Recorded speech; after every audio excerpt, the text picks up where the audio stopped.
Hello student, आप देख रहे हैं मास्टर माइंड ट्यूशन और आज की क्लास में आप सभी का बहुत बहुत स्वागत है। आज हम लोग पढ़ेंगे किसलय भाग 3 जो कक्षा 8 में पढ़ाई जाने वाली हिंदी की पाठ्य पुस्तक है और इस पुस्तक का पार्ट 1 हम लोग आज पढ़ेंगे और समझेंगे। तो वीडियो को पूरा देखिएगा।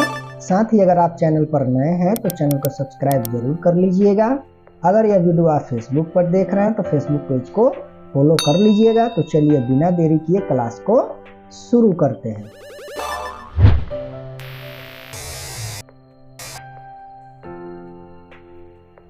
प्रिय विद्यार्थियों, यह है किसलय भाग 3 जो कक्षा 8 में पढ़ाई जाने वाली हिंदी की पाठ्य पुस्तक का पार्ट 1।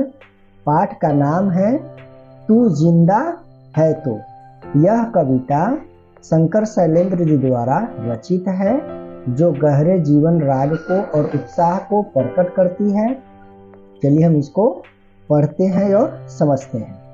तू जिंदा है तो कविता गहरे जीवन राग और उत्साह को प्रकट करती है। इस जीवन राग में अतीत के दुखदाई पलों को भूलकर आशा और जीत की नई दुनिया का स्वागत करने की प्रेरणा है। यानी कि हम अभी आपको बताएं कि यह कविता शंकर शैलेंद्र जी के द्वारा रचित है जो जीवन के सुख दुख को भूलकर कैसे आगे बढ़ेंगे उसकी प्रेरणा इस कविता में दी गई है। क्लास को आप लोग पूरा देखिएगा क्योंकि लास्ट में हम लोग इस शंकर शैलेंद्र जी के विषय में कुछ हम लोग और बातों को जानेंगे। चलिए अभी हम कविता को देखते हैं। तू जिंदा है तो जिंदगी की जीत में यकीन कर, अगर कहीं है स्वर्ग तो उतार ला जमीन पर। इन पंक्तियों के माध्यम से कवि हमें यह बताने का प्रयास कर रहे हैं कि जब तक हम जिंदा है तब तक हमें अपने आप पर विश्वास रखना चाहिए और आशा और जीत की नई दुनिया में स्वागत करना चाहिए। ये गम के और 4 दिन, सितम के और 4 दिन, ये दिन भी जाएंगे गुजर गुजर गए 1000 दिन। कभी तो होगी इस चमन पे भी बहार की नजर, अगर कहीं है स्वर्ग तो उतार ला जमीन पर। तू जिंदा है तो जिंदगी की जीत में यकीन कर, अगर कहीं है स्वर्ग तो उतार ला जमीन पर।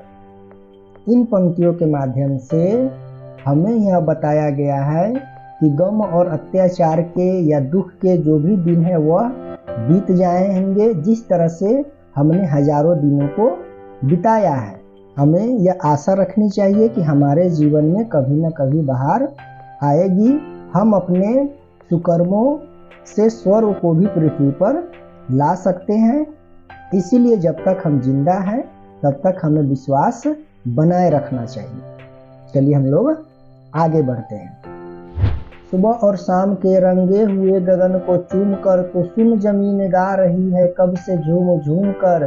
तू आ मेरा श्रृंगार कर, तू आ मुझे हसीन कर, अगर कहीं है स्वर्ग तो उतार ला जमीन पर। तू जिंदा है तो जिंदगी की जीत में यकीन कर, अगर कहीं है स्वर्ग तो उतार ला जमीन पर।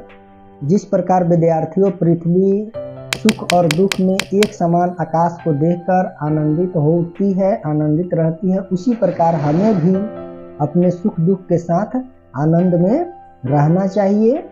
हमें अपने सुकर्मों से स्वर्ग को अपने अंदर आत्मसात करना चाहिए। अपने जीवन में भी आनंद आएगा, यह विश्वास बनाए रखना चाहिए।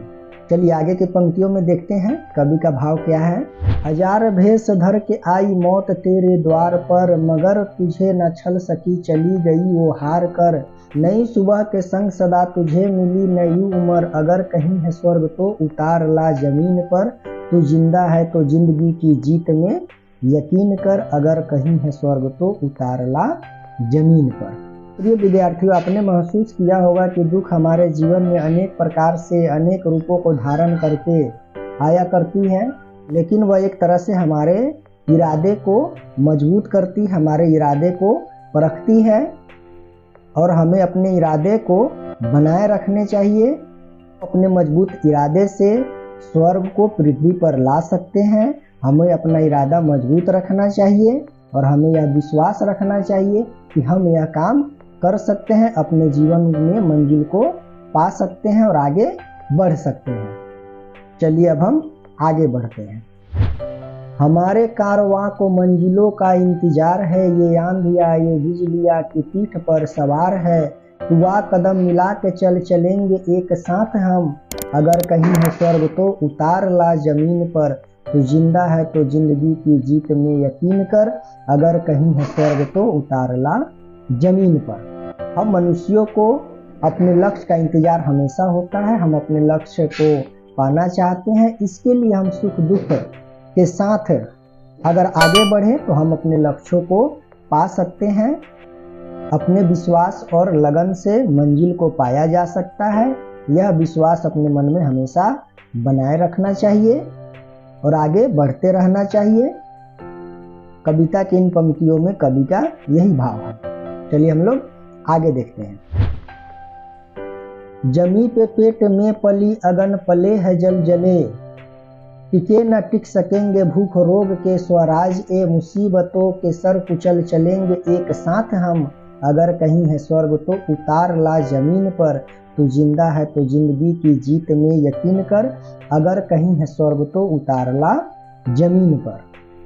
जिस प्रकार विद्यार्थियों धरती के गर्भ में यानी धरती के अंदर आग और भूकंप दोनों एक साथ पलते हैं, इससे धरती कभी घबराती नहीं है, उसी प्रकार हमें भी बेगारी बेरोजगारी हताशा इन सब से निराश नहीं होना चाहिए।